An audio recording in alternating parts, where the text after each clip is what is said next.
Parece que só foi encontrada uma ossada de um crucificado. De um crucificado. Uhum. E como é que é? Ele estava o quê? Sem buraco, sem furo nas mãos? Não, foi... Que amarravam os braços também, né? A questão do amarrar hoje está sendo questionado, porque não temos nenhum relato antigo que menciona isso. Foram as reconstituições renascentistas que falavam disso, mas nós não temos nenhum relato romano que amarrava os crucificados. Tudo bem, mas esse que encontraram? Esse que encontraram foi o seguinte: depois da Guerra de 6 Dias em Israel, em 1968, a Guerra de 6 Dias, 1967, eles estavam fazendo uma terraplanagem num bairro no subúrbio de Jerusalém chamado Givat HaMevitar.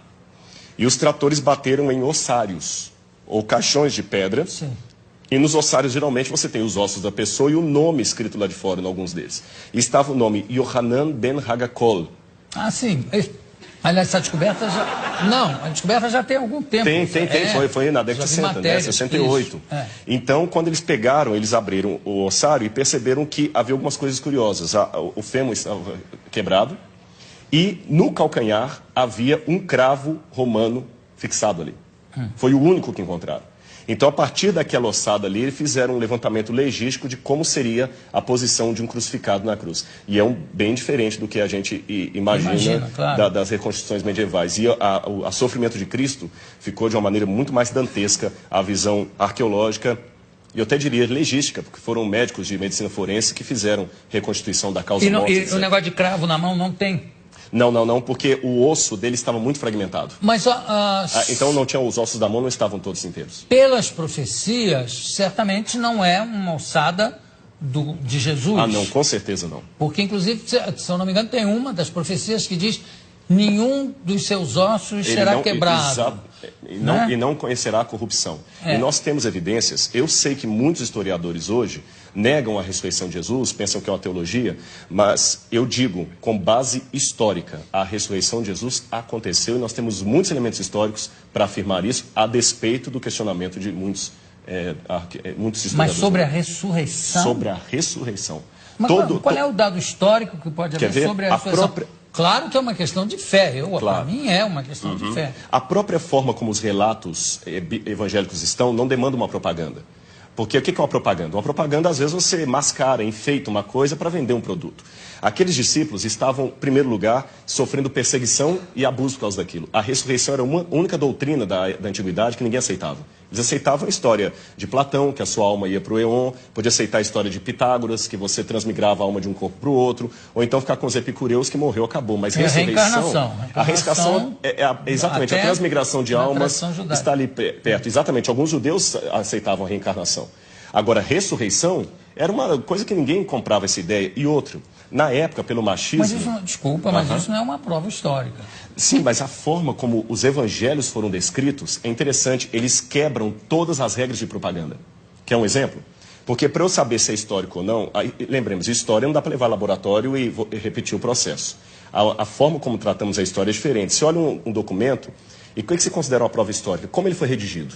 Ele foi redigido de uma maneira histórica, com E, ou uma maneira de propaganda, ou uma maneira real. E os evangelhos, por exemplo, eles mostram que a primeira testemunha de Jesus ressuscitado foi Maria Madalena, que era mulher. O testemunho de uma mulher não era válido. Se eles quisessem vender uma teoria, eles colocariam que os homens viram Jesus, e não as mulheres, porque o testemunho de uma mulher não era válido. Segundo, o fato de Jesus ressuscitar no terceiro dia. Para o judeu, até o terceiro dia, você podia ter um coma e voltar. Interessante que Jesus ressuscita depois do terceiro dia, ele estava realmente morto. Outro detalhe... Mas ele não ressuscita com o mesmo corpo que ele morre, né? Mas é um corpo glorificado. Glorificado, mas ele tinha algo tangível. Tanto é que quando ele aparece para Tomé, o famoso São Tomé, o incrédulo, ele fala: Tomé, veja que sou eu que um espírito não tem carne e osso, toca nas minhas feridas. E depois ele pergunta: o que vocês têm para comer? Eles tinham peixe e favo de mel, e ele come com eles. Então é um corpo glorificado, é uma questão de fé, é claro, mas tem uma continuidade com um corpo humano. Não, tudo bem, mas tudo isso, desculpa, eu sou uma pessoa de fé, né? Entendi, claro. Estou aqui fazendo um pouco o advogado dele, que é o seguinte, tudo isso foi muito mexido, remexido na Idade Média, no primeiro imperador católico, Constantino. né? Constantino, inclusive as datas de carnaval, disso tudo para conjuminar, para juntar com as datas de feriados. Exatamente, pagãos. E também ele foi um pouco copydesk dos evangelhos, que tem uma opção de outros evangelhos que ele é que resolveu que não valiam. Na verdade, quando a gente trabalha isso, a gente trabalha com a crítica textual. A crítica textual se vale de documentação anterior a Constantino. Então nós temos fragmentos do Evangelho de João, por exemplo, John's Highlands, que data do ano 150, 170 antes de Constantino. Outro detalhe, Constantino era analfabeto. E os evangelhos apócrifos que começaram a surgir, os famosos aí, com todas aquelas histórias, eles não foram aceitos no cânon. E até contrário à decisão de Constantino, que Constantino queria que eles entrassem. Esse é um detalhe curioso da história, não foi ele que selecionou 4. Constantino não tinha cultura teológica, ele, o homem era analfabeto. Constantino permaneceu pagão até o final, ele pretendeu ter se convertido. Político fantástico. E um último detalhe, nós temos uma informação que me chama a atenção. Flávio Josefo, um historiador judeu do primeiro século, que não era cristão, ele escreveu, Jesus Cristo, houve um homem, no grego está ginestai, um homem chamado Jesus, que foi crucificado, morto por Pôncio Pilatos, e segundo os seus discípulos, ressuscitou no terceiro dia e apareceu a muitos. Flávio Josefo nunca se converteu ao cristianismo, era um historiador judeu, e ele dá esse depoimento que a ressurreição era algo testemunhado.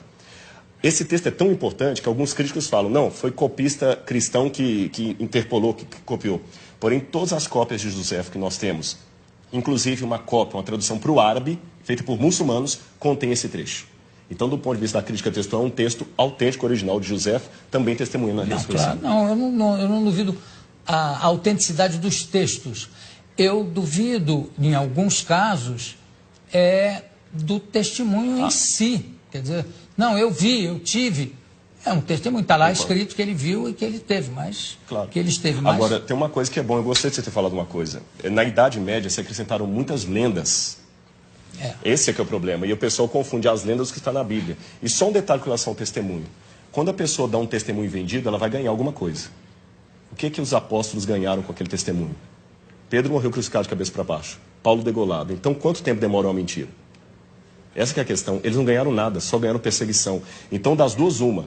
Ou aquele pessoa era muito doido, ou ficaram tão extasiados com aquilo que preferiram morrer a negar o depoimento que eles estavam. Se fosse uma mentira, eles tinham pulado fora. Ninguém ia ficar com Cristo até o final. O único que traiu foi Judas. Os outros ficaram, e até hoje a história está aí, e nem a modernidade conseguiu matar essa brilhante história da ressurreição de Jesus.